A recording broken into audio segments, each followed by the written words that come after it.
ignored. It's essentially too late, they say, for him to make this argument.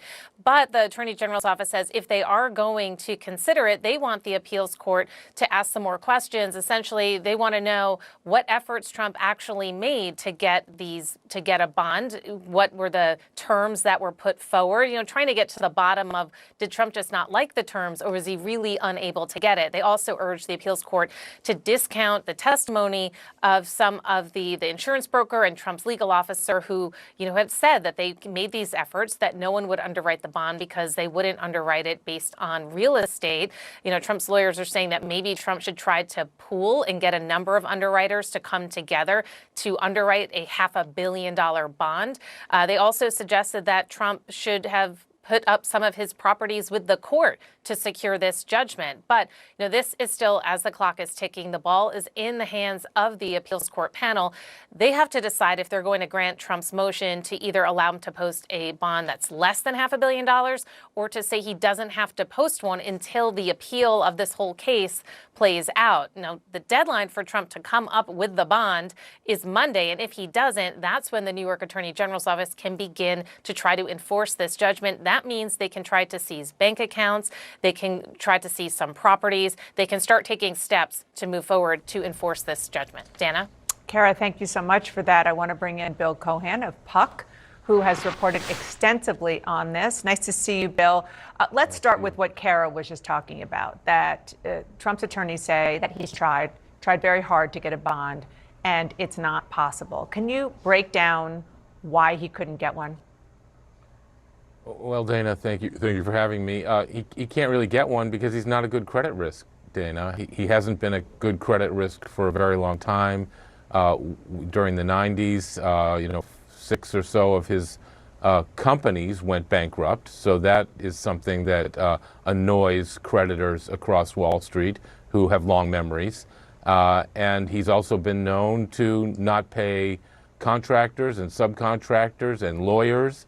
So people remember that. And so when he's seeking a bond for more than $500 million, the risk of him paying, of him losing his appeals or his judgment against him falls to those bond issuers, not to him. And then they'd have to go after him if they don't pay, if he doesn't pay them.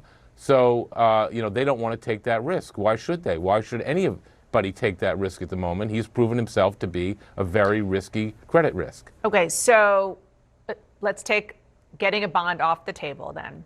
And let's look at his assets, because that is another way that he can pay this $500 billion judgment.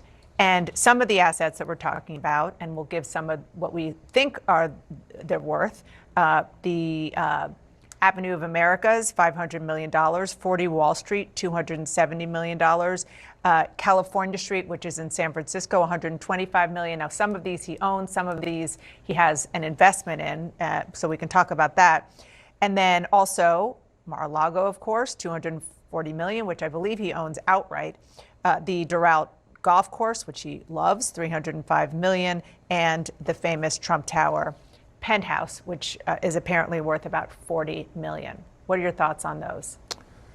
Yeah, the two properties, the one on the Avenue of the Americas, the one in San Francisco, are owned by Vornado, a different company. He owns a minority stake in those.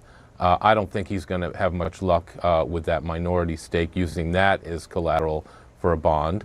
I think also those prices are probably pretty high for both of those that you put on the screen. In his deposition, as you'll remember, in April of last year, in this case, he said he had $400 million in cash and growing every day. That apparently doesn't seem to be the case, because if he had that kind of cash, he'd be using that as collateral. We're also talking about a pretty distressed market for commercial real estate in Manhattan these days, and so how quickly he can get the money if you have to sell these buildings. People would want to take advantage of that. It'd be a distressed sale. They'd try to take advantage. We also don't know how much leverage, how much debt is already on some of these buildings, because he's a private company. He doesn't have to disclose that, although some of that does get out. I think he has got debt and mortgages on all of these properties.